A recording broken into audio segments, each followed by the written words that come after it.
മാറി നിൽക്കുന്ന ഓണാട്ടുകരയുടെ ഹൃദയമായ ചെട്ടികുളങ്ങര ദേവീക്ഷേത്ര സന്നിധിയിലാണ് ഇപ്പോൾ ഞങ്ങളുള്ളത്. ശരിക്കും ഈ ചെട്ടികുളങ്ങര ദേവീക്ഷേത്രത്തെക്കുറിച്ച് ഒരുപാട് സങ്കല്പങ്ങളും ഒരു നൂറ്റാണ്ട് കാലത്തെ സഹസ്രാബ്ദങ്ങൾ എന്ന് തന്നെ പറയാൻ പറ്റുന്ന ഒരു വലിയൊരു ചരിത്രവും ഐതിഹ്യങ്ങളും ഒക്കെ പേര് നിൽക്കുന്ന ഒരു മണ്ണുകൂടിയാണ് ചെട്ടികുളങ്ങര. അപ്പോൾ അതെന്തൊക്കെയാണ്, ആ ചരിത്രം എന്തൊക്കെയാണ്, ഇവിടെ നടക്കുന്ന അനുഷ്ഠാനങ്ങൾ എന്തൊക്കെയാണ്, ഇതുമായി ബന്ധപ്പെട്ട് കിടക്കുന്ന ആചാരങ്ങൾ എന്തൊക്കെയാണ്, അതൊക്കെ നമുക്ക് വിശദമായി തന്നെ നമുക്ക് ഇവിടെ ഉള്ളവരോട് ചോദിച്ചറിയാം. നമുക്ക് അത് ആ അനുഷ്ഠാനങ്ങളും ആചാരങ്ങളും ഒക്കെ പോയി കാണുകയും ചെയ്യാം.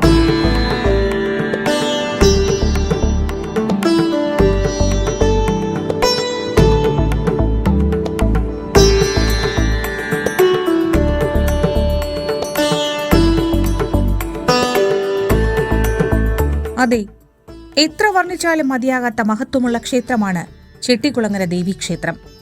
മാതൃസങ്കല്പത്തിന്റെ മകുടോദാഹരണം. ചെട്ടികുളങ്ങര ക്ഷേത്രത്തിന് ആയിരക്കണക്കിന് വർഷത്തെ ചരിത്രം പറയാനുണ്ട്. ഈ ദേശത്തെ കരപ്രമാണിമാർ തൊട്ടടുത്ത ദേശമായ കൊയ്പ്പള്ളിക്കാരായ്മ ഉത്സവത്തിനായി പോയി. പക്ഷേ അവിടെയുള്ളവർ ഈ ദേശക്കാരെ അപമാനിച്ചു വിട്ടു. അപമാനിതരും ദുഃഖിതരുമായ ചെട്ടികുളങ്ങര ദേശത്തെ കരപ്രമാണിമാർ കൊടുങ്ങല്ലൂരമ്മയെ ഉപാസിക്കുകയായിരുന്നു. തുടർന്ന് കൊടുങ്ങല്ലൂരമ്മ ചെട്ടികുളങ്ങര ദേശക്കാരുടെ മുഴുവൻ അമ്മയായി ഇവിടെ കുടിയിരുന്നു എന്നാണ് ഐതിഹ്യം.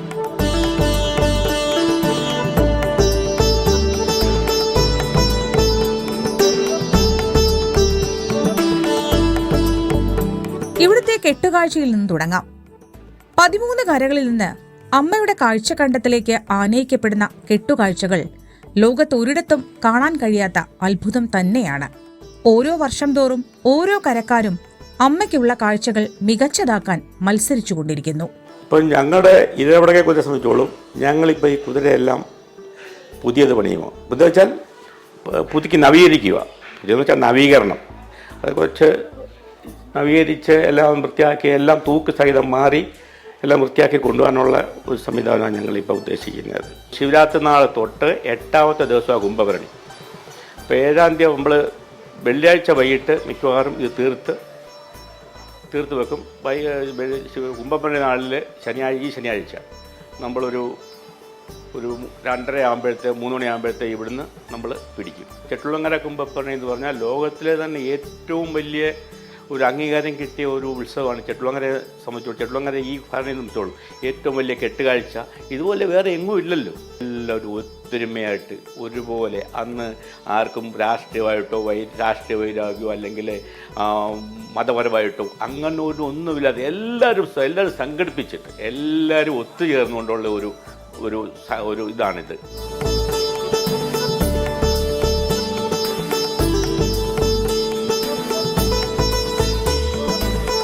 ഓരോ കരയിലും 3000-ലധികം കുടുംബങ്ങളാണുള്ളത്.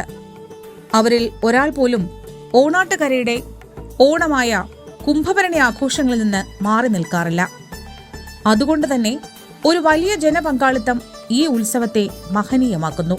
ശിവരാത്രിയോടെയാണ് കെട്ടുകാഴ്ചയുടെ നിർമ്മാണവും ആചാരവിധി പ്രകാരം ആരംഭിക്കുന്നത്. നമ്മളൊരു 5 ഭാഗങ്ങളായിട്ടാണ് ഈ കുതിര നിർമ്മിക്കപ്പെടുന്നത്. അടിക്കൂട്ട്, കതിരുകാല്, ഇടക്കുടാരം, പ്രഭട, മേൽക്കുടാരം, എങ്ങനെ ഒരു 5 ഭാഗങ്ങളായിട്ടാണ് ഈ കുതിരയുടെ ഭാഗങ്ങളുള്ളത്. അതിലെ സാധനങ്ങൾ മാറുക എന്നുള്ളതല്ലാതെ അതിനൊരു വലിയൊരു മാറ്റം അല്ലെങ്കിൽ എന്തെങ്കിലും ഒരു പുതിയ കൂട്ടിച്ചേർക്കുക എന്നുള്ളത് ഇല്ല. അതൊരു ആചാരപരമായിട്ട് അല്ലെങ്കിൽ വളരെ നാളുകളായിട്ട് പാരമ്പര്യമായിട്ട് ചെയ്തു വരുന്ന ആ രീതിയിൽ തന്നെയാണ് ഇപ്പോഴും നമ്മൾ മുന്നോട്ട് പോകുന്നത്. തടികളിൽ മാറ്റം വരുത്തുന്നുണ്ടെന്നുള്ളതല്ലാതെ അതിനകത്ത് വേറെ കാതലായ മാറ്റങ്ങളൊന്നുമില്ല.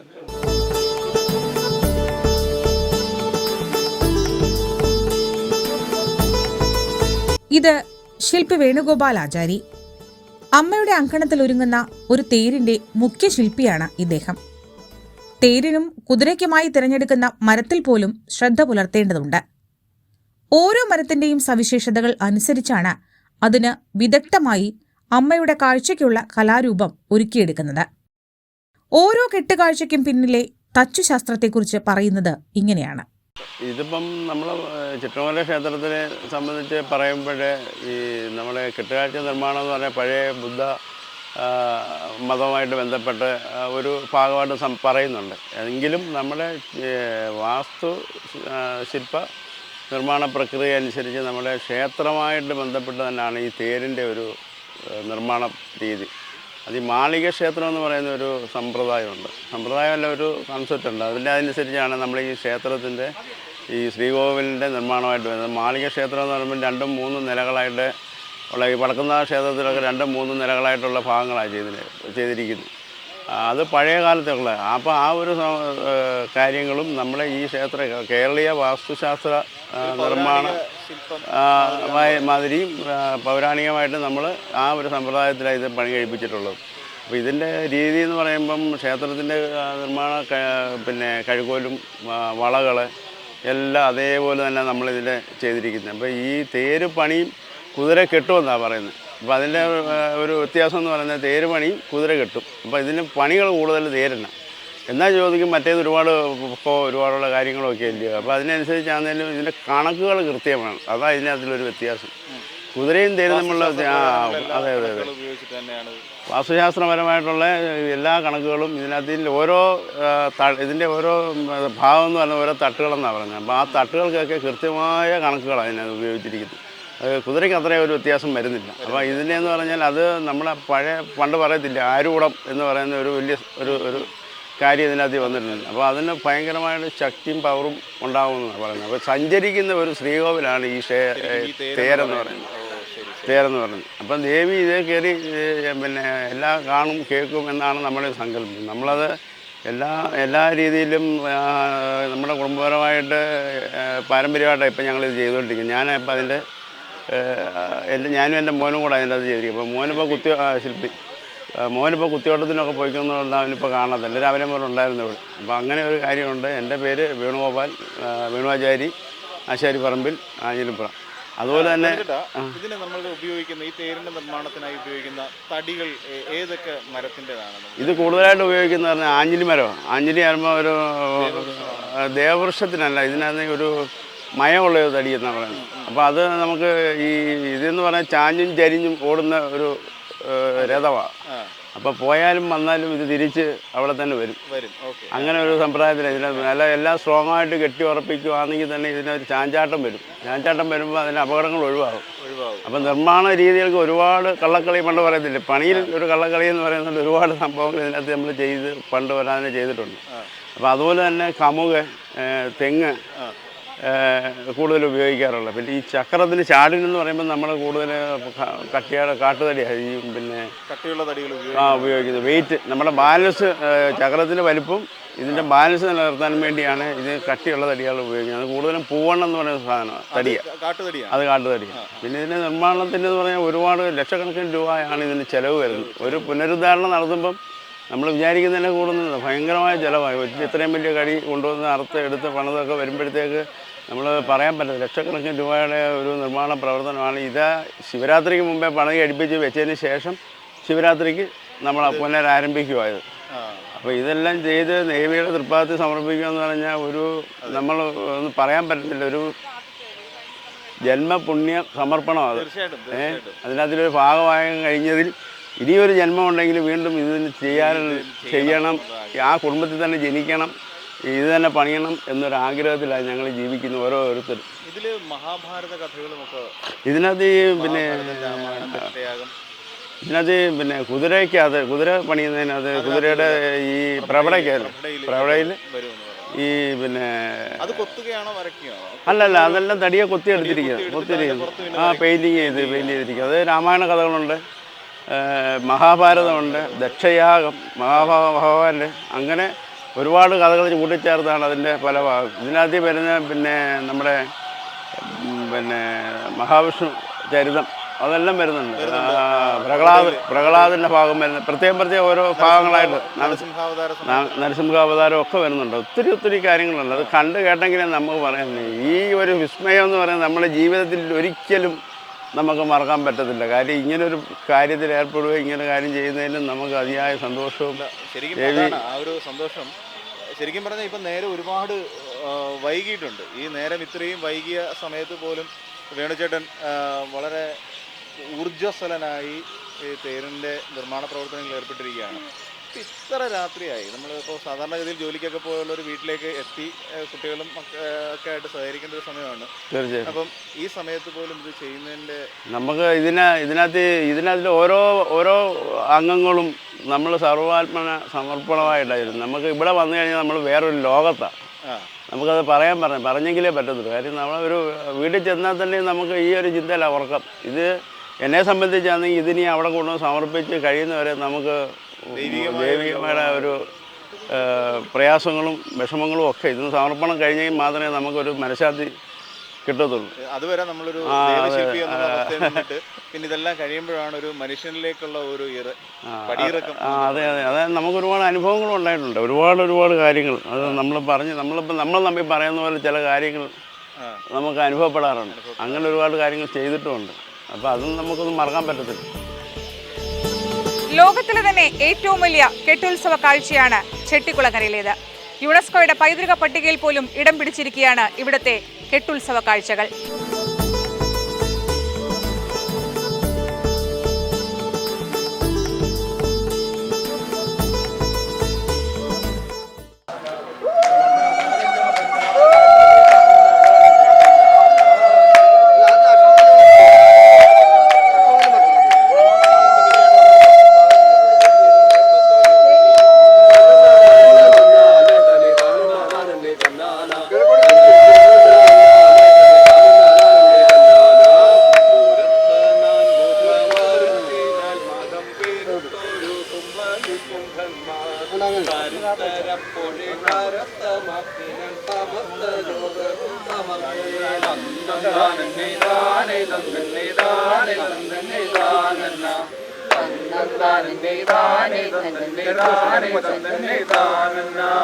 അമർത്യരെയൊക്കെ അമർത്തി മറ്റുള്ള സമർത്ഥരെ എല്ലാം വിമർത്തിച്ച് ക്രമക്കേടേറ്റവും വരുത്തിനാരവർ അമർത്യ യക്ഷമന്യഗത്യരിൽ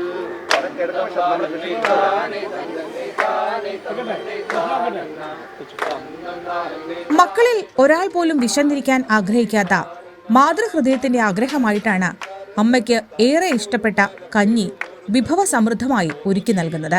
കഞ്ഞിക്കൊപ്പം നട്ടുവളർത്തിയ പച്ചക്കറികൾ കൊണ്ടുണ്ടാക്കിയ അസ്ത്രവും മുതിരപ്പുഴുക്കും മാങ്ങയച്ചാറും അവിലും ഉണ്ണിയപ്പവും പർപ്പിടകവും ചേർത്ത് ഭക്തർക്കായി ഇവിടെ അന്നദാനം നൽകുന്നു.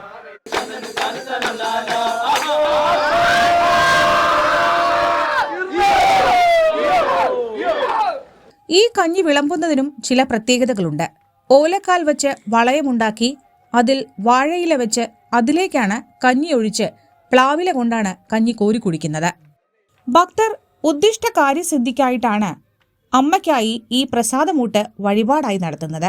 കുതിരമൂട്ടിൽ കഞ്ഞി കുടിക്കുന്നതിനായി ഇവിടേക്ക് ഭക്തസഹസ്രങ്ങളാണ് എത്തിക്കൊണ്ടിരിക്കുന്നത്. കുംഭഭരണി നാളുകളിൽ ഒരുക്കുന്ന ഈ കുതിരമൂട്ടിൽ കഞ്ഞി കഴിഞ്ഞുപോയ ഒരു കാർഷിക സംസ്കാരത്തിന്റെ ഓർമ്മ പുതുക്കൽ കൂടിയാകുന്നു. ഈ കഞ്ഞിയുടെ പ്രസാദം കഴിക്കാൻ വേണ്ടി ഭക്തജനങ്ങൾ ഇഷ്ടംപോലെ വരുന്നുണ്ട് ഇവിടെ. ചിലരൊക്കെ വന്നിട്ട് കയ്യിലിങ്ങനെ ചിലരൊക്കെ വന്നിട്ട് അതിൻ്റെ കഞ്ഞോളം കിട്ടിയാൽ മതി എന്ന് പറഞ്ഞിട്ട് തീർത്ഥം പോലെ കുടിച്ചോട്ട് പോകുന്നവരുണ്ട്. അത്ര ഫേമസ് ആണ് ഇവിടുത്തെ കുതിരമുട്ടിക്കഞ്ഞി എന്ന് പറയുന്നത്. അത് കുതിരമുട്ടിക്കഞ്ഞി എന്ന് വെച്ചാൽ നമ്മുടെ ഈ ഇരവടക്ക് മാത്രമേ ഉള്ളൂ ഈ കുതിരമൂട്ടിൽ വെച്ച് കഞ്ഞി നടത്തുന്നത്. കുതിരമൂട്ടിൽ കഞ്ഞി വളരെ വർഷങ്ങളായിട്ട് നടന്നു വരുന്നൊരു ആചാരമാണ്. അമ്മയുമായി ബന്ധപ്പെട്ട ഐതിഹ്യത്തിലുള്ള മുതിരപ്പുഴുക്കും വസ്ത്രവും ഒക്കെ അതിൻ്റെ ഒരു ആചാരമായി ബന്ധപ്പെട്ട് തുടങ്ങിയിട്ടുള്ളതാണ്. പിന്നെ നമ്മുടെ ഈ കരയിൽ അത് വളരെ ഭംഗിയായിട്ടാണ് നടത്തപ്പെടുന്നത്. അതിൻ്റെ ഫലമായിട്ടാണ് ഇവിടെ ഇപ്പം എണ്ണം വർദ്ധിച്ചിട്ടുള്ളത്. നേരത്തെ 2 നേരമായിരുന്നു, ഇപ്പം അത് 3 നേരമായി. ഒരു 5-10 വർഷത്തിനുള്ളിൽ അത് 3 നേരമായി.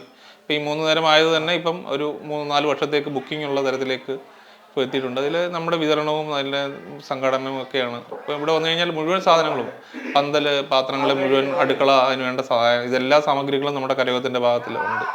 അപ്പോൾ അവർ ഭക്തൻ ഇവിടെ വന്നു കഴിഞ്ഞാൽ വെറും കൈയോട് വന്നു കഴിഞ്ഞാൽ ഇവിടെ വഴിപാട് നടത്താനുള്ള ഒരു സാഹചര്യം ഇപ്പോൾ നിലവിൽ ഇന്ന് കരയോഗത്തിലുണ്ട്. അമ്മയുടെ പ്രസാദത്തിനായി കാത്തിരിക്കുന്നവരും പ്രസാദമൂട്ടിനായി കാത്തിരിക്കുന്നവരും നിരവധിയാണ്. ഭക്തന്മാർ ഒരു വഴിപാട് നേരുന്ന എന്തെങ്കിലും ഒരു കാര്യസാധ്യതത്തിന് വേണ്ടിയായിരിക്കാം, അല്ലെങ്കിൽ എന്തെങ്കിലും ഒരു കാര്യം നടന്നപ്പോൾ ഇതിന് വേണ്ടിയിട്ടായിരിക്കാം. എന്തായാലും അതുപോലെ തന്നെ ചില ഭക്തർ അത് ഇവിടെ വന്ന് കണ്ട് അത് കുടിച്ചു കഴിയുമ്പോൾ അതിനോടുള്ളൊരു ഇഷ്ടം കൊണ്ടും അങ്ങനെ ചെയ്യാറുണ്ട്. കൂടുതലും ഈ ഒരു വഴിപാട് എന്നുള്ള തരത്തിൽ തന്നെ നേർന്ന് നടത്തുന്നതാണ് കൂടുതലും. അങ്ങനെ തന്നെയാണ് എന്തെങ്കിലും ഒരു കാര്യസിദ്ധിക്ക് വേണ്ടിയിട്ട് നടത്തുന്നതാണ് കൂടുതലും ഉള്ളത്. ഇവിടെ ഒരു തേരിന് ഒരു വൈശിഷ്ട്യമുണ്ട്. അമ്മയുടെ അങ്കണത്തിൽ ചമഞ്ഞൊരുങ്ങാനുള്ള ഭാഗ്യം സിദ്ധിച്ച ഒരു തേരുണ്ട്. ആഞ്ഞിലിപ്പുറക്കരയുടെ തേരിനാണ് ആ ഭാഗ്യം. തലമുറകളുടെ ഓർമ്മയിലെങ്ങും ആ സൗഭാഗ്യം തങ്ങി നിൽക്കുന്നത് പുണ്യമായി തന്നെയാണ് ഈ കരക്കാർ കരുതുന്നത്. തന്നെയാണോ? എനിക്ക് ഓർമ്മയുള്ള കാലം മുതൽ ഇവിടെ തന്നെയാണ്. ഇന്ന് തൊട്ട് മുമ്പ് ഈ ക്ഷേത്രത്തിന് വടക്കുവശത്ത് ആ ദിവ്യ ഓഡിറ്റോറിയത്തിൻ്റെ പടിഞ്ഞാറ് വശത്ത് ആ പുരയിടത്തിലായിരുന്നു കെട്ടിക്കൊണ്ടിരുന്നത്. അതിനുശേഷം ഇപ്പോൾ നിൽക്കുന്ന സദ്യാലയത്തിൻ്റെ ആ പുരയിടത്തിൽ വെച്ച് കെട്ടിയിട്ടുണ്ട്. അതിനുശേഷമാണ് ഇവിടെ ആയി. ഇപ്പോൾ ഇവിടെ തന്നെയാണ് കെട്ടുന്നത്. അപ്പോൾ അന്നേരമൊക്കെയും ഈ ക്ഷേത്രത്തിൽ കൊണ്ടുവന്നാണ് കൂടാരം കെട്ടുന്നത്. ഒരു പാല ഉണ്ടായിരുന്നു, ആ പാലയിലായിരുന്നു. ആ പാല ജീർണിച്ച് കഴിഞ്ഞപ്പോൾ ഇപ്പം ക്ഷേത്രത്തിൻ്റെ ഫ്രണ്ട് വശത്തുള്ള നമ്മുടെ ആലിലാണ് ചെയ്യുന്നത്. അപ്പം നമുക്കിത് ഇതിൻ്റെ ആധികാരികമായിട്ട് ഇത് എന്ന് മുതലാണെന്നോ അല്ലെ എന്തായിരുന്നു ഇതിൻ്റെ ചരിത്രമെന്നോ എനിക്കറിയത്തില്ല വ്യക്തമായിട്ട്. പക്ഷേ എൻ്റെ ഓർമ്മ മുതൽ ക്ഷേത്രത്തിൽ വെച്ച് തന്നെയാണ് ഇത് കെട്ടി ഒരുക്കി നമ്മൾ ദേവീ ദർശനം കഴിഞ്ഞ് കാഴ്ചക്കണ്ടത്തിലേക്ക് ഇറക്കുന്നത്. ക്ഷേത്രവുമായി ബന്ധപ്പെട്ട 13 കരകളിൽ 9ാമത് കരയാണ് ഞങ്ങളുടേത്. ഭഗവതി കൊടുങ്ങല്ലൂരിൽ നിന്നും വന്നപ്പോൾ ആദ്യമായിട്ട് ഇരുന്ന സ്ഥലമാണ് ഞങ്ങളുടെ കരയുടെ ആസ്ഥാനമായ ആഞ്ഞിലിപ്പുറ പുതുശ്ശേരി അമ്പലത്തിൽ. അവിടെ ഭഗവതി പറക്കി പോകുന്നതുമായിട്ട് ബന്ധപ്പെട്ട് എല്ലാ വർഷത്തെ മീനമാസത്തിലെ രേവതി നാളിൽ അവിടെ വരികയും അവിടെ അത്താഴപൂജയും ദീപാരാധനയും നടത്തുന്നുണ്ട്. വേറെ വെളിയിലെങ്ങും അത്താഴപൂജയില്ല. അപ്പോൾ അവിടെ മാത്രമാണ്. അല്ല, നമ്മളിനി ചരിത്രം പരിശോധിക്കുമ്പോൾ ചിലപ്പം ഇനി അങ്ങനെ ഒരു ചരിത്രം ആഞ്ഞിലിപ്പുറയിൽ വന്ന് അവിടെ പുതുശ്ശേരി അമ്പലത്തിൽ വന്നതുകൊണ്ട് ഇവിടെ അനുമതി കൊടുത്തതാവാനുള്ള സാധ്യതയുണ്ട്. നിങ്ങളുടെ കെട്ടുകാഴ്ച എനിക്ക് സമർപ്പിക്കുന്നത് എൻ്റെ അങ്കണത്തിൽ വെച്ച് തന്നെ ആയിക്കോട്ടെ എന്ന് എപ്പോഴെങ്കിലും അമ്മ പറഞ്ഞിട്ടുണ്ടാവാം. അങ്ങനെ ഒരു ചരിത്രം നമുക്ക് കാണാതിരിക്കാൻ കഴിയില്ല. എന്തായാലും ഞങ്ങൾക്ക് അതൊരു മഹാഭാഗ്യമാണ്. തീർച്ചയായിട്ടും ഭഗവതിയുടെ തിരുമുറ്റത്ത് തന്നെ വെച്ച് ഈ കെട്ടുകാഴ്ച കെട്ടി അണിയിച്ചൊരുക്കി ഭഗവതിക്ക് തിരുമുൽക്കാഴ്ച സമർപ്പിക്കാനുള്ള ഒരു ഭാഗ്യം കിട്ടി. അത് ഈ ജന്മത്തിൻ്റെ ഏറ്റവും വലിയ പുണ്യമാണ്. അതുകൊണ്ട് തന്നെ എന്തൊക്കെ സൗകര്യങ്ങൾ ലഭിക്കുന്നുണ്ട്, അല്ലെങ്കിൽ ഒരു ദേവി അമ്മയുടെ അനുഗ്രഹം എന്ന പോലെ എന്തൊക്കെ സൗകര്യങ്ങളാണ്? ഏറ്റവും വലിയ സൗകര്യം എന്ന് പറഞ്ഞാൽ ഞങ്ങൾക്കിത് ഇപ്പം മറ്റു ബുദ്ധിമുട്ടുകളൊന്നും ഇല്ലാതെ ഇവിടുന്ന് അങ്ങോട്ട് വലിച്ചു വെക്കാം. പിന്നെ ഇവിടെ തന്നെയാണ് ഇത് അഴിച്ചു വെക്കുന്നത്. ഇതിൻ്റെ അലങ്കാര വസ്തുക്കളെല്ലാം അങ്ങ് കൊണ്ടുപോകും. ബാക്കി തടി ഉരുപ്പടികളെല്ലാം നമ്മളിപ്പോൾ അവിടെ പണിയുന്നുണ്ട്. പുതിയതായിട്ട് പണിയാണ് അവിടെയാണ് വെക്കുന്നത്. നേരത്തെ അവിടെ തന്നെ ആയിരുന്നു, ഇപ്പോൾ ഒന്ന് പുതുക്കുക. പിന്നെ ഭഗവതിയെ ദിവസവും ഞങ്ങൾക്ക് കാണാം. ഭഗവതിയെ കണ്ടുകൊണ്ട് ഭഗവതിക്ക് കാണാം. ഭഗവതിയെ കണ്ടുകൊണ്ട് തന്നെ ഞങ്ങൾക്ക് ഈ പണികളെല്ലാം ചെയ്യാം. പിന്നെ ഇതിൻ്റെ ചുറ്റിലും ദിവസം ഒരു മേൽനോട്ടം വഹിക്കുന്ന അമ്മ തന്നെയാണ്. അതെ അതെ അതെ അതെ അതെ തീർച്ചയായിട്ടും ഞങ്ങൾക്ക് എല്ലാ സഹായങ്ങളും ചെയ്യും. അപ്പം നമുക്ക് ധൈര്യമായിട്ട് ഇതിൻ്റെ മണ്ടയ്ക്ക് കയറാനും ഒക്കെ പറ്റും. അതെ അതെ അതെ അതെ അപ്പോൾ അതുകൊണ്ട് എല്ലാ വിധത്തിലും എന്ത് തരത്തിൽ നോക്കിയാലും വലിയൊരു സൗഭാഗ്യം തന്നെയാണ് ആഞ്ഞിലിപ്പുറ കരയെ സംബന്ധിച്ചിടത്തോളം ഞങ്ങൾക്ക് ലഭിച്ചിട്ടുള്ളത്. കലയുടെ സമന്വയമാണ് ഓരോ കെട്ടുകാഴ്ചകളും ഭക്തലക്ഷ്യങ്ങൾക്കായി സമ്മാനിക്കുന്നത്.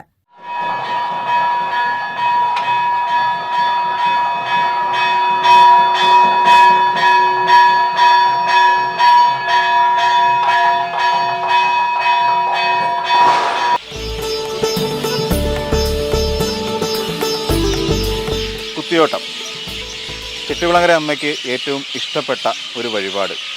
ശിവരാത്രി മുതൽ കുംഭഭരണി വരെയുള്ള 7 ദിവസങ്ങൾ വ്രതപുണ്യത്തിൻ്റെയും അതുപോലെ തന്നെ ഓണാട്ടുകര മുഖരിതമാവുകയാണ് കുത്തിയോട്ട ശീലകൾ കൊണ്ട്. കാണാം കുത്തിയോട്ടത്തിൻ്റെ കൂടുതൽ വിശേഷങ്ങൾ.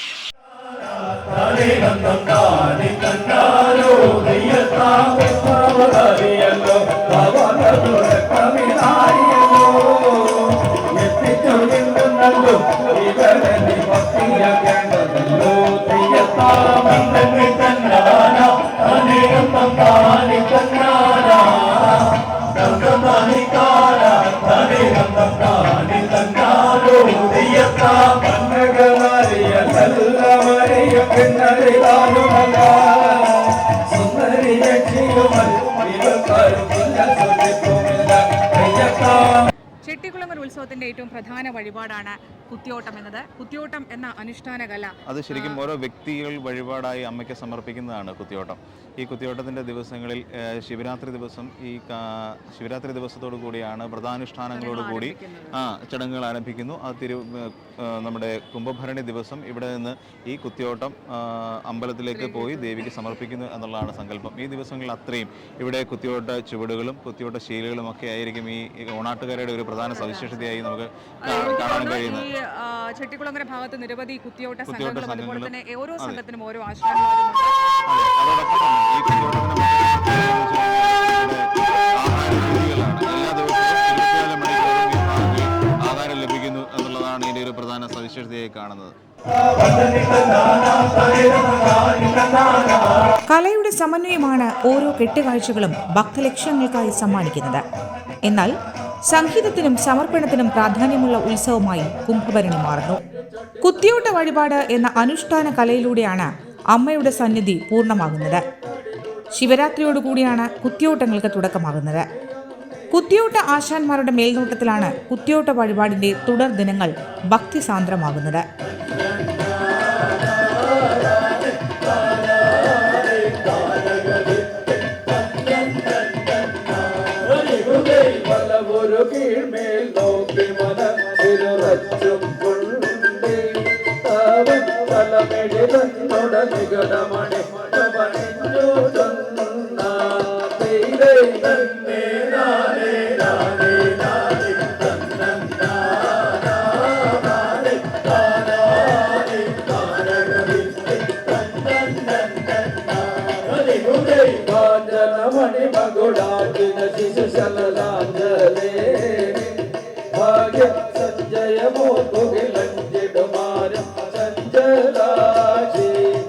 ശിവരാത്രി ദിവസം വിളക്ക് തെളിയിച്ചുകൊണ്ടാണ് കുത്തിയോട്ട ചടങ്ങുകൾക്ക് തുടക്കമാകുന്നത്.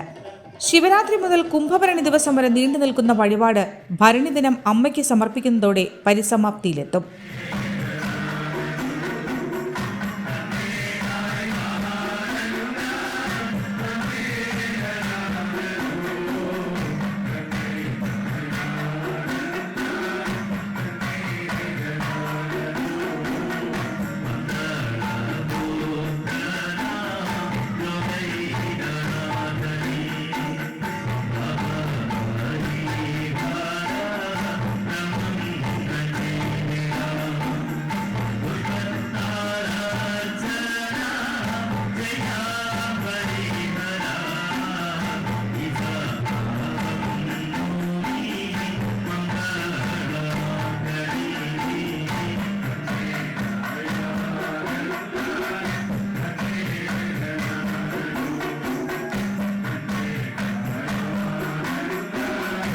കുത്തിയോട്ടത്തിന് കാൽനാട്ട് കർമ്മം മുതൽ എല്ലായ്പ്പോഴും വഴിപാടുകാരനായ ഭക്തന്റെ ഭവനത്തിൽ അന്നദാനവും നടത്തിപ്പോരുന്നു. വഴിപാടുകാരന്റെ മകനെ ദേവിക്ക് സമർപ്പിക്കുന്നതാണ് കുത്തിയോട്ടം എന്ന അനുഷ്ഠാനത്തിന്റെ രീതി. സ്വന്തമായി കുട്ടികളില്ലാത്തവർ മറ്റൊരു കുടുംബത്തിൽ നിന്ന് ഒരു കുട്ടിയെ ദത്തെടുക്കുന്നു. തുടർന്ന് സ്വന്തം കുഞ്ഞിനെ പോലെ കുംഭഭരണി ദിനം വരെ ചുവടുകൾ പരിശീലിപ്പിച്ച് ഒപ്പം കിടത്തി ഉറക്കി വ്രതശുദ്ധിയോടെയാണ് കുത്തിയോട്ടം നടത്തുന്നത്. ദത്തെടുത്തേക്കാണ് 2 കുഞ്ഞുങ്ങളെ. അവരെ 7 ദിവസം ഇവിടെ താമസിപ്പിച്ച് ആശാന്മാർ ചൂട് പഠിപ്പിച്ച് കുംഭഭരണി നാളിൽ ദേവിക്ക് സമർപ്പിക്കുകയാണ്. കരക്കാർക്കും നാട്ടുകാർക്കും അപ്പുറം കേരളത്തിന്റെ വിവിധ ദേശങ്ങളിലെ ഭക്തരും അമ്മയ്ക്കായി കുത്തിയോട്ട വഴിപാട് നടത്തി വരുന്നുണ്ട്. അമ്മയ്ക്ക് ഏറെ ഇഷ്ടപ്പെട്ട ഈ വഴിപാട് ഉദ്ദിഷ്ട കാര്യസിദ്ധിക്കായിട്ടാണ് നടത്തി വരുന്നത്.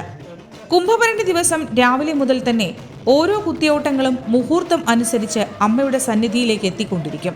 വരുന്ന വഴിയിലെ കെട്ടുകാഴ്ചയ്ക്ക് ഉപചാരം പോലെ വെറ്റിലയും മറ്റും കാഴ്ചവെച്ച് കുത്തിയോട്ട പാട്ടും പാടിക്കൊണ്ടാണ് ക്ഷേത്രസന്നിധിയിലെത്തുന്നത്. അമ്മയുടെ ശ്രേഷ്ഠനായ മകനെ എന്ന പോലെയാണ് സന്നിധിയിലേക്ക് എതിരേൽക്കുന്നത്. കുംഭമാസച്ചൂടിൽ കുഞ്ഞുങ്ങൾക്ക് തളർച്ചയുണ്ടാകാതിരിക്കാനുള്ള എല്ലാ സൗകര്യങ്ങളും കുട്ടികൾക്ക് ചെയ്തു കൊടുക്കുന്നു. അമ്മയുടെ സന്നിധിയിലെ പൂജകൾക്ക് ശേഷമാണ് കാർത്തിക നാളിൽ കുഞ്ഞുങ്ങൾ തിരികെ വീടുകളിലേക്ക് മടങ്ങുക. അതാണ് ചടങ്ങ്. ഇത്രയേറെ ദൈവികതയോടെയാണ് കുത്തിയോട്ടം നടത്തി വരുന്നത്. കുത്തിയോട്ടം നടക്കുന്ന ഭവനത്തിൽ വരുന്ന ഏതൊരു ഭക്തനും വേണ്ട രീതിയിൽ ആഹാരം നൽകണമെന്നതും ഈ ചടങ്ങിന്റെ പ്രാധാന്യം വർദ്ധിപ്പിക്കുന്നു. വർണ്ണവർഗ വ്യത്യാസങ്ങളില്ലാതെ അമ്മയുടെ എല്ലാ മക്കളും ഒന്നാണെന്ന സന്ദേശമാണ് ഓരോ കുത്തിയോട്ട ശീലുകളും പകർന്നു നൽകുന്നത്.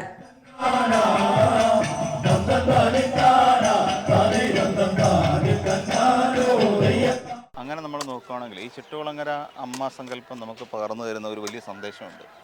ആ സന്ദേശത്തിലേക്ക് എത്തണമെങ്കിൽ ഇവിടുത്തെ ആചാരങ്ങളെക്കുറിച്ചും അനുഷ്ഠാനങ്ങളെക്കുറിച്ചും ഇവിടുത്തെ ജീവിത രീതികളെക്കുറിച്ചും ഇത് ആൾക്കാരിലേക്ക് എത്തുന്ന രീതികളെക്കുറിച്ചും ഒക്കെ നമ്മൾ മനസ്സിലാക്കേണ്ടതുണ്ട്. എനിക്ക് തോന്നുന്നു നിങ്ങളൊരു ഓണാട്ടുകരക്കാരനായതുകൊണ്ട് തന്നെ കുറേം കൂടെ ഒക്കെ കാര്യങ്ങൾ അറിയാം. എനിക്ക് ഇവിടുത്തെ ആദ്യം പറയാനുള്ളത് ശരിക്കും ഈ ചെട്ടുകുളങ്ങര എന്ന് കേൾക്കുമ്പോൾ തന്നെ നമ്മൾ ആദ്യം നമ്മുടെ മനസ്സിലേക്ക് വരുന്നൊരു പിക്ചർ എന്ന് പറഞ്ഞാൽ ഇവിടുത്തെ കെട്ടുകാഴ്ചയാണ്, കെട്ടുത്സവങ്ങൾ എന്ന് പറയും. അപ്പൊ ഈ കെട്ടുകാഴ്ച എന്ന് പറഞ്ഞാൽ യുനെസ്കോയുടെ പൈതൃക പട്ടികയിലേക്ക് ഇപ്പോൾ ഇത് എത്തിച്ചേർന്നിട്ടുണ്ട്. അതെ അതെ, ആ ഒരു കെട്ടുകാഴ്ച എന്ന് പറഞ്ഞു കഴിഞ്ഞാൽ ഒരു വലിയ കോൺസെപ്റ്റാണ് നമുക്ക് തരുന്നത്. ഒന്ന്, അവിടെ നടക്കുന്ന കുതിരമുട്ടിൽ കഞ്ഞി എന്ന് പറയുന്ന ഒരു വലിയ അന്നദാനത്തിന്റെ ഒരു വലിയ സംഭവമുണ്ട്. ഈ അന്നദാനം എന്ന് പറഞ്ഞു കഴിഞ്ഞാൽ ഈ ശരിക്കും അശ്വതിയെ ഈ ഒരുപാട് സ്ഥലങ്ങളിൽ പോയി അന്നദാനം കഴിച്ചിട്ടുണ്ടല്ലോ. തിരുവനന്തപുരത്താണെങ്കിലും നമ്മുടെ ഓൾ കേരള പോയി യാത്ര ചെയ്ത് അന്നദാനം പല സ്ഥലങ്ങളിലും കഴിച്ചിട്ടുണ്ടാവും. ട്രിവാൻഡ്രത്തേക്കൊക്കെ വരുമ്പോൾ ഈ കഞ്ഞി വീഴ്ത്തൽ ഒരു ചടങ്ങെന്ന് കേട്ടിട്ടുണ്ട്. പക്ഷെ ഇവിടെ വന്നപ്പോൾ ഇന്ത്യയിൽ ഡിഫറെന്റ് ആയിട്ടുള്ള ഒരു ഇവിടെ കഞ്ഞിയിൽ ഒരുപാട് വിഭവങ്ങൾ, കഞ്ഞിയിൽ വിളമ്പുന്ന വിഭവങ്ങൾ കണ്ടിരുന്നു അല്ലേ? അതിനെ കുറിച്ച് കേട്ടപ്പോഴും കണ്ടപ്പോൾ തോന്നിയത് ഒന്ന് അസ്ത്രം ഉണ്ടായിരുന്നു, കടുമാങ്ങ, അത് പിന്നെ എല്ലായിടത്തും ഉണ്ടാവാം. പിന്നെ മുതിരപ്പുഴുക്ക്. എനിക്ക് ഏറ്റവും അത്ഭുതം തോന്നിയത് ഈ മുതിര ഇത്ര ഭംഗിയായിട്ട് വേവിച്ചെടുത്തു എന്നുള്ളതാണ്. പിന്നെ പപ്പടം, ഉണ്ണിയപ്പോ അവിലും വേറെ കിട്ടില്ല, പഴവും കിട്ടില്ല. അതായത് ആ അമ്മമാരുടെ ഒരു ചിന്താഗതി എന്തായിരിക്കും? നമ്മുടെ മക്കള് എല്ലായ്പ്പോഴും വിശക്കാതെ സുഭിക്ഷമായി നല്ല ആഹാരം കഴിച്ച് ജീവിക്കണമെന്നാണ് എല്ലാ അമ്മമാരും കരുതുന്നത്. അതുപോലെ തന്നെയാണ് ചിറ്റൂളങ്ങര അമ്മ. അതുകൊണ്ട് തന്നെയാണ് അമ്മ എന്നും ഞങ്ങൾ ഈ ഓണാട്ടുകാരക്കാരെ പ്രത്യേകത തോന്നിയൊരു കാര്യം എന്താണെന്ന് അറിയാവോ? ഈ നമ്മള് ദേവി എന്നൊക്കെ പറയുമ്പോൾ വളരെ ഭക്തിയോടുകൂടി, ഭക്തി ഇല്ല എന്നല്ല, അഭീഷ്ടവരദായിനിയായ അമ്മയാണ്. പക്ഷെ ആ അമ്മയെ വല്യമ്മ എന്ന് പറഞ്ഞ് ഇവിടെ പേരിട്ട് വിളിക്കും. അതിന്റെ കാരണമാണല്ലോ ഞാനിപ്പോ പറഞ്ഞത്. മക്കള് സുഭിക്ഷമായി ജീവിക്കണം, നല്ല ആഹാരം കഴിച്ച് ജീവിക്കണമെന്ന് ചിന്തിക്കുന്ന അമ്മയുടെ മനസ്സാണ്. അതെനിക്ക് ഭയങ്കര അത്ഭുതമായിട്ട് തോന്നി. അത് തന്നെയാണ് ആ ഒരു കോൺസെപ്റ്റ് കൊണ്ടാണ് നമ്മൾ എവിടെ ചെന്ന് നോക്കിക്കഴിഞ്ഞാൽ ഇപ്പം കുത്തിയോട്ടം എന്ന് പറയുന്ന ഒരു അനുഷ്ഠാനമുണ്ട്, ഒരു ചടങ്ങാണ്. അവിടെ എന്താണ് നമ്മൾ കാണുന്നതെന്ന് ചോദിച്ചു കഴിഞ്ഞാൽ കലയുണ്ട്, അവിടെ സംഗീതമുണ്ട്, അതോടൊപ്പം തന്നെ ഒരു പാരസ്പര്യമുണ്ട്.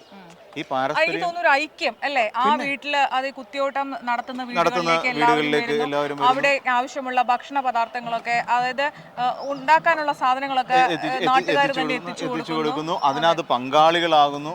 അപ്പോൾ ഇങ്ങനെയുള്ള കുറേ കാര്യങ്ങളാണ് ഈ ചിറ്റൂളങ്ങരയിലെ കുത്തിയോട്ടം എന്ന് പറയുന്ന ഈ വഴിപാടിനെ, അനുഷ്ഠാനത്തെ മഹത്തരമാക്കി തീർക്കുന്നത്. അവിടെ വരുന്നവർക്ക് ഏതെങ്കിലും ഒരു മതവിഭാഗമെന്നോ ഏതെങ്കിലും ഒരു ജാതിയെന്നോ ഏതെങ്കിലും ഒരു രാഷ്ട്രീയ പാർട്ടിയെന്നോ ഒന്നുമില്ല. ശരിക്കും നാനാത്വത്തിൽ ഏകത്വം എന്ന് പറയുന്ന ഒരു കോൺസെപ്റ്റ് ഏറ്റവും കൂടുതലായിട്ട് നമുക്കിവിടെ കാണാൻ കഴിയും. അതായത് ഒരു ഉത്സവം എന്നതിന് അപ്പുറത്തേക്ക് ആ ഉത്സവം കൊടുക്കുന്ന കുറെ മെസ്സേജസ് ഉണ്ട്. അതാണ് നമുക്ക് വളരെയധികം ഹൃദ്യമായി തോന്നിയ ഒരു കാര്യം. അതെ, ഇപ്പൊ നമ്മൾ കുത്തിയോട്ടത്തെ കുറിച്ച് പറഞ്ഞു. അതിനുശേഷം വരുന്ന ഈ കെട്ടുത്സവം തന്നെ ഇത് ഇവിടേക്ക് എത്തിക്കുമ്പോൾ വേറൊരു സംഭവം കൂടി നടക്കുന്നുണ്ട്. ഇപ്പൊ ഒന്നാം കര, അപ്പൊ 13 കരകളിൽ നിന്നുള്ള കെട്ടുകാഴ്ചകളാണ് നമുക്കിവിടെ അമ്പലത്തിലേക്ക് വരുന്നത്. ഒന്നാം കര ചിലപ്പോൾ എന്തെങ്കിലും ഒരു ചെറിയ പ്രശ്നം കൊണ്ട് ഒന്നാം കരയ്ക്ക് ആ പറഞ്ഞ സമയത്തിനുള്ളിൽ എത്താൻ കഴിഞ്ഞില്ലെങ്കിൽ രണ്ടാം കരക്കാർ വെയിറ്റ് ചെയ്യും. എന്താണ് കാരണം? അപ്പോൾ ഈ രണ്ടാം കരക്കാരെ വന്ന് ഒന്നാം കരക്കാരെ കൂടെ സഹായിക്കുന്ന ഒരു സമഭാവനയുടെ, നമുക്ക് എല്ലാവർക്കും ഒരുമിച്ച് അത് ചെയ്താൽ മതി എന്നുള്ള ഒരു ഐക്യത്തിന്റെ ഒരു മെസ്സേജ് ആണ് അതിലൂടെ വരുന്നത്. ഞാൻ ഒരാള് പിന്നെ സഹായം അഭ്യർത്ഥിച്ച് നിൽക്കുന്ന ഒരാളെ സഹായിക്കുക എന്നുള്ള ഒരു സന്ദേശം കൂടി അമ്മ നൽകുന്നുണ്ട്. അതുപോലെ തന്നെ എനിക്ക് വേറൊരു അത്ഭുതം തോന്നിയത് ഈ കെട്ടുകാഴ്ചയ്ക്ക് വേണ്ടി ഒരുക്കുന്ന കുതിരകള്. അതിന്റെ ഒരു ഹൈറ്റ് എന്ന് പറഞ്ഞിട്ടുണ്ടെങ്കിൽ നമുക്ക് ചിന്തിക്കാൻ പറ്റുന്നതിനപ്പുറമാണ്. പക്ഷെ അത് ചെയ്യുവാനായിട്ട് പ്രത്യേകിച്ച് ഒരു കലാകാരന്മാരൊന്നുമില്ല. ഇവിടുത്തെ നാട്ടുകാരെല്ലാവരും കൂടെ ചേർന്നിട്ട് യുവതലമുറ പോലും, കാരണം ഇന്നത്തെ കാലത്ത് മൊബൈലിൽ കുത്തി സമയം കളയുന്ന ഒരു യുവതലമുറയല്ല നമ്മൾ ഈ പരിസരത്ത് കാണുന്നത്. മറിച്ച് ഇല്ല. കാരണം അവര് ആ കഞ്ഞി കൊടുക്കാനും അതിന്റെ പിന്നെ ആ കഞ്ഞി വിളമ്പുന്നതിൽ ഒരു കുമ്പിൾ, എനിക്ക് അത് കറക്റ്റ്. അതായത് നമ്മൾ ഇവിടെ കഞ്ഞി വിളമ്പുന്നതിന് ഓലക്കാലെന്ന് പറയും ഞങ്ങൾ. ഈ ഓലക്കാല് വട്ടത്തിൽ കുത്തും. വട്ടത്തിൽ ഇങ്ങനെ പിടിച്ചു കഴിഞ്ഞാൽ അതിന് തട എന്ന് പറയും. അതിനകത്തേക്ക് ഇല എടുത്ത് വെക്കും. ഇല എടുത്ത് ഈ തടയ്ക്കകത്തേക്ക് വെച്ചിട്ട് ആ ഈ ഇലക്കകത്തേക്കാണ് കഞ്ഞിയും ഈ പറയുന്ന വിഭവങ്ങളും ഒഴിച്ചു കൊടുക്കുന്നത്. അതിൻ്റെ കോൺസെപ്റ്റ് അശ്വതിക്ക് അറിയാമെന്ന് തോന്നുന്നു. എന്താണ് അങ്ങനെ ഒരു കഞ്ഞി വിളമ്പൽ വന്നതെന്ന്? ദേവി ആദ്യമായിട്ട് വന്നപ്പോ ഇവിടുന്ന് സേവിച്ച ഒരു ഭക്ഷണ പദാർത്ഥമായിരുന്നു കഞ്ഞി. അതിപ്പോഴും ഒരു അനുഷ്ഠാനം, ആചാരം ഒക്കെ ആയിട്ട് അത് തുടർന്നുകൊണ്ട് പോവുകയാണ്. അപ്പോൾ അമ്മ കഴിച്ചത് മക്കൾ കഴിക്കണമെന്ന് ചിന്തിക്കുമല്ലോ അമ്മ. അമ്മയ്ക്ക് അന്ന് ഏറ്റവും കൂടുതൽ ഇഷ്ടപ്പെട്ട വിഭവങ്ങളായിരുന്നു അന്ന് ഈ നാട്ടുകാർ ഒരുക്കി കൊടുത്തത്. അന്ന് ഈ കാർഷിക സംസ്കാരത്തിൻ്റെയൊക്കെ ഭാഗമായിട്ട് ഉണ്ടായതാണ്. അപ്പം അന്ന് അമ്മയ്ക്ക് ഇഷ്ടപ്പെട്ട ഒരു ആഹാരം കൊടുത്തു. ആ ആഹാരം എൻ്റെ മക്കൾ നന്നായി കഴിക്കണം. ആ ഒരു ചിന്താഗതിയും ഈ പറയുന്ന കഞ്ഞിയിലുണ്ട്. ഈ അമ്പലത്തിലുണ്ട്. ദിവസേന അമ്പലത്തിലും ഇതേപോലെ. എനിക്ക് തോന്നുന്നത് വേറൊരു പ്രത്യേകത, ഈ കോവിഡ് സമയത്ത് പല അമ്പലങ്ങളിലും എല്ലാ ആചാര അനുഷ്ഠാനങ്ങളൊക്കെ നിർത്തിവെച്ചിരുന്ന സമയത്തും ഇവിടെ ഒരു തേരും ഒരു കുതിരയും ഇറക്കാനുള്ള പ്രത്യേക അനുവാദം ദേവസ്വം ബോർഡ് കൊടുത്തിരുന്നു കേട്ടിട്ടുണ്ട്. അതും പ്രത്യേകത കൊണ്ട് തന്നെയാണ്. ചിറ്റൂളങ്ങരയിലെ വളരെയധികം നമ്മൾ എല്ലാവരും അനുഗ്രഹിച്ചിരിക്കുന്ന ഒരു പ്രത്യേകത കൊണ്ട് തന്നെയാണ് ഈ രീതിയിൽ ആ കോവിഡ് സമയത്ത് പോലും ഈ ഒരു അനുമതി കൊടുത്തത്. അതുപോലെ തന്നെ ഈ 13 കരക്കാർ കൊണ്ടുവരുന്ന കണ്ടത്തിലേക്ക് ഇറക്കുന്നത് തേര്, കുതിര, പിന്നെ അതിലെനിക്ക് വളരെ വൈരുദ്ധ്യാത്മകമായി തോന്നിയത് ഹനുമാൻ, പാഞ്ചാലി, വൈരുദ്ധ്യാത്മകമൊന്നും പറയരുത്. അങ്ങനെ ഇതുകൊണ്ട് ഇതും കെട്ടുകാഴ്ചയുടെ ഭാഗമാണ്. ഇതൊക്കെ ശരിക്കും ഒരു നമ്മൾ പറയുമ്പോൾ മനുഷ്യന്റെ കഠിനാധ്വാനം തന്നെയാണ് ഇതിൻ്റെയൊക്കെ ഒരു റീസൺ എന്ന് പറഞ്ഞ കാര്യം. എന്ന് വെച്ച് കഴിഞ്ഞാൽ മനുഷ്യൻ നമ്മൾ കഠിനമായി അധ്വാനിക്കണം. കഠിനമായി അധ്വാനിച്ചെങ്കിൽ മാത്രമേ നമുക്കിതൊക്കെ നേടിയെടുക്കാൻ കഴിയൂ. കാര്യം ഈ പറയുന്ന തേരെന്ന് പറഞ്ഞു കഴിഞ്ഞാൽ അശ്വതി കണ്ടല്ലോ, മാനം മുട്ട നിൽക്കുന്ന തേരാണ്. ഈ തേരിനെ ഈ കാഴ്ചക്കണ്ടത്തിലേക്ക് എത്തിക്കുക എന്ന് പറഞ്ഞാൽ ചെറിയ ജോലിയൊന്നും അല്ല. അത് ഒരുപാട് പേരുടെ ഒരുമിച്ചുള്ള കൂട്ടായ അധ്വാനം. പല സ്ഥലങ്ങളിലും ഈ പ്ലോട്ടുകളൊക്കെ കാണുമ്പോൾ അത് വലിയ ഒരു 6 വീലുള്ള 12 വീലുള്ള ലോറിയിലൊക്കെ കൊണ്ടുവരുന്ന സമയത്ത് ഇത്രയും ഹ്യൂജ് ആയിട്ടുള്ള ഒരു സാധനം ആളുകളുടെ കായിക ബലം, അവരുടെ ആ കായികക്ഷമത കൊണ്ട് മാത്രം അവര് അതിനെ ഇവിടെ കൊണ്ടെത്തിക്കുന്നു എന്ന് പറയുമ്പോൾ നമുക്ക് അത് സത്യത്തിൽ നമുക്ക് അത്ഭുതം തോന്നി. ഞാൻ അത് കണ്ടപ്പോൾ എങ്ങനെയാണ് ഇതെങ്ങനെ വലിച്ചു കെട്ടിക്കൊണ്ടുവരാൻ. അതാണ് നമ്മുടെ ആളുകളുടെ അല്ലെങ്കിൽ ഈ നാട്ടുകാരുടെ ഒരു ഗുണമെന്ന് പറഞ്ഞാൽ അവര് എന്തും അമ്മയ്ക്ക് വേണ്ടി ചെയ്യാൻ. ഒരു മക്കളെന്ന് ആലോചിച്ച് നോക്കിയേ, മക്കളെന്ന് പറഞ്ഞു കഴിഞ്ഞാൽ എപ്പോഴും അമ്മയ്ക്ക് വേണ്ടി എന്തും ചെയ്യാൻ തയ്യാറായി നിൽക്കുന്നവരാണ് മക്കൾ. അമ്മയ്ക്ക് എന്ത് കൊടുത്താലാണ് ആ അമ്മയെ പ്രീതിപ്പെടുത്താൻ കഴിയുക, ആ അമ്മയെ സന്തോഷിപ്പിക്കാൻ കഴിയുക, അതെല്ലാം ചെയ്യാൻ ഈ നാട്ടിലെ ജനങ്ങൾ, ഭക്തര്, അമ്മയുടെ മക്കൾ ഐക്യത്തോടെ കൂട്ടായി സാഹോദര്യത്തോടു കൂടി പ്രവർത്തിക്കാൻ ഏത് സമയത്തും തയ്യാറാണ് എന്ന് മാത്രമല്ല ഒരു സമഭാവനയുടെയും ഒരു സന്ദേശമാണ് തീർച്ചയായിട്ടും നമുക്ക് ഈ ഉത്സവങ്ങൾ മുന്നോട്ട് വെക്കുന്നതെന്ന് മനസ്സിലാക്കാൻ കഴിയും. പ്രത്യേകിച്ച് അത് ചെട്ടികുളങ്ങരയ്ക്ക് മാത്രം അവകാശപ്പെട്ട ഒന്നാണ്. തീർച്ചയായിട്ടും നമുക്ക് ബാക്കിയുള്ള വിശേഷങ്ങൾ കാണാം. മതേതരത്വത്തിന്റെ കൂടി ഉത്സവമായി ചെട്ടികുളങ്ങര കുംഭഭരണി മാറുന്നു. ഈ ദേശത്തെ നാനാജാതി മതസ്ഥരും കൈമേയ് മറന്നുകൊണ്ടാണ് അമ്മയ്ക്കായി ഒത്തുകൂടുന്നത്. അമ്മയെ കരിപ്പുഴയാറ് കടക്കുവാനായി സഹായിച്ചത് ഒരു തോണിക്കാരനായിരുന്നു. മറ്റൊരു സമുദായത്തിലെ അംഗമായിരുന്ന അദ്ദേഹം അമ്മയെ സഹായിച്ചതിന്റെ ഓർമ്മയ്ക്കായി അമ്പലത്തിൽ കാലങ്ങളായി വെടിവഴിപാട് നടത്താനുള്ള അവകാശവും ആ കുടുംബത്തിന് നൽകി. മറ്റൊരു വീട്ടമ്മയ്ക്കുണ്ടായ അനുഭവത്തിൽ നിന്നാണ് കൊഞ്ചും മാങ്ങയും ചേർത്തുണ്ടാക്കുന്ന ഒരു വിഭവം ഓണാട്ടുകരക്കാരുടെ സ്വന്തമായി മാറിയത്. അമ്മയുടെ ഉത്സവ ദിവസമായ കുംഭഭരണി നാളിൽ ഓരോ വീടുകളിലും കൊഞ്ചും മാങ്ങയും കൊണ്ടുള്ള വിഭവം ഉൾപ്പെടുത്തിയിട്ടുണ്ട്. ഭരണിയോടനുബന്ധിച്ച് ഓണാട്ടുകരയിലെ ഭരണിച്ചന്തയിലെ വിപണികളിൽ ഏറെ ജനപ്രീതിയും കൊഞ്ചിനും മാങ്ങായ്ക്കും തന്നെ. ഓണാട്ടുകരയുടെ ഓണം തന്നെയാണ് ഓരോ കുംഭഭരണിയും. ഈ ആഘോഷകാലവും എത്ര കണ്ടാലും കൊതിതീരാത്ത അനുഭവം തന്നെയാണ് ദേശക്കാർക്ക് സമ്മാനിക്കുന്നത്. പാരമ്പര്യവും പാരസ്പര്യവും സ്നേഹവും കലയും ഭക്തിയും എല്ലാം നിറഞ്ഞു നിൽക്കുന്ന ഉത്സവകാലമായി കുംഭഭരണി മാറുന്നു.